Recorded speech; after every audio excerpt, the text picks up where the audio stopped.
प्रत्याशी जो भारतीय जनता पार्टी के चुनाव चिन्ह पर इलेक्शन लड़ रहे हैं, उन्होंने कांग्रेस पार्टी के खिलाफ वोट डाल दिया। वोट डालने के बाद हरियाणा सरकार के होटल हॉलिडे होम में चले गए। उसके बाद अगले दिन फिर आए। विधानसभा में एक हेलीकॉप्टर आया, दूसरा हेलीकॉप्टर आया, सीआरपीएफ के जवान आए। मैं समझ गया हमारी सरकार को गिराने का प्रयास भारतीय जनता पार्टी कर रही है।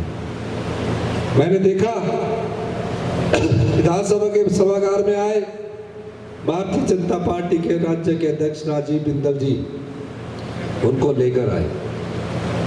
हमारा माथा ठनका कि हमारी सरकार को गिराने के लिए ये कुछ भी कर सकती है। वो विधानसभा में नहीं बैठे, हाजिरी लगाई और उस हेलीकॉप्टर से दोबारा हरियाणा सरकार के होटल हॉलिडे में पहुंचे। मैंने पूछा कि क्यों दोबारा हरियाणा सरकार के वहाँ चले गए। कहते हैं हम उनकी सरकार कराना चाहते हैं और हमारी दूसरी किस्त जो है वो हरियाणा में मिलेगी। पहले बोलते रहे कि हमें सम्मान नहीं मिलता, सब कुछ सम्मान दिया, सब कुछ दिया, और आप उनको भाजपा का सामान से भरा टैक्सी पसंद आया इसलिए वो बिके। 29 तारीख को जयराम जी चले गए 7 बजे गवर्नर के पास सबको लेकर, और गवर्नर के पास जाकर क्या कहा कि हमारी ओथ होने वाली है, और अपने कोट पैंट सिलने को देता से किलिया चीटंगा रहना। और देखिए हमारे सुप्रीम कोर्ट के पास गए, वहां भी बोला कि हमारे अध्यक्ष ने इनको डिस्क्वालीफाई किया। सुप्रीम कोर्ट के पास गए, सुप्रीम कोर्ट ने बोला जो स्पीकर ने फैसला किया वो बिल्कुल सही किया है।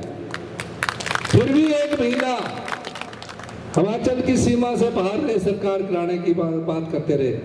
मैं धन्यवाद करना चाहूंगा उन 34 विधायकों का जो सरकार के साथ खड़ी रही। कोई बिका नहीं, किसी ने अपना विमान नहीं बेचा। जिन 6 विधायकों ने अपना विमान बेचा वो आज भारतीय जनता पार्टी के प्रत्याशी बनकर चुनाव लड़ रहे हैं। मैं ईमानदार भारतीय जनता पार्टी के प्रत्याशियों से भी अनुरोध करना चाहूंगा, ये चुनाव भविष्य की राजनीति को तय करने का है। हिमाचल में कभी भी विधायक आपकी वोट लेकर बिके थे। इन बिके हुए विधायकों को और भारतीय जनता पार्टी को सबक सिखाने का वक्त आया है। तो क्या आप सबक सिखाओगे कि नहीं सिखाओगे? हाथ खड़ा करके बताइए। मैं यही कहना चाहता हूं,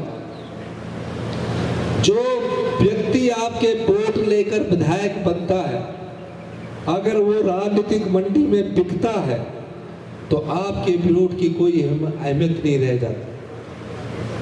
75 साल के इतिहास में सबसे बड़ा कोई अधिकार आपको मिला है तो वोट देने का अधिकार मिला है।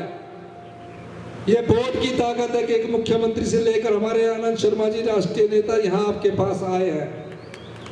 अगर ये वोट की ताकत नहीं होगी और ये वोट बिकना शुरू हो जाएगा और भारतीय जनता पार्टी इसको खींचना शुरू कर देगी, कोई आपके पास नहीं आएगा।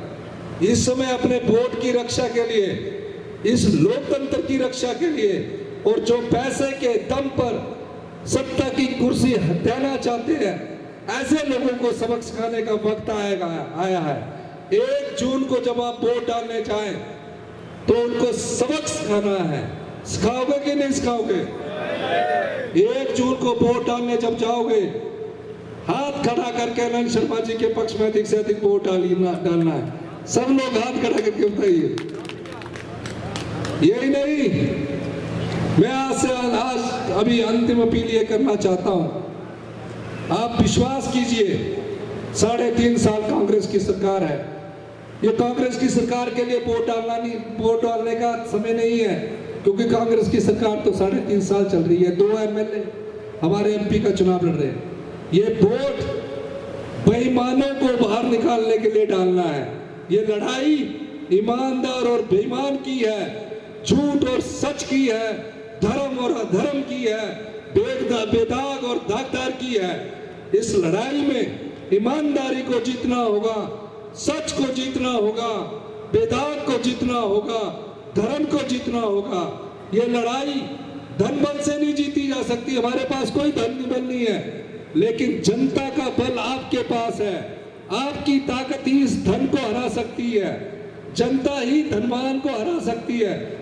तो क्या आप इस लड़ाई को, जो जनता है वो ही धन को हरा सकती है। मैं चाहता हूं कि जनता जीते, धन हारे। जनता की ताकत जनबल है और जनबल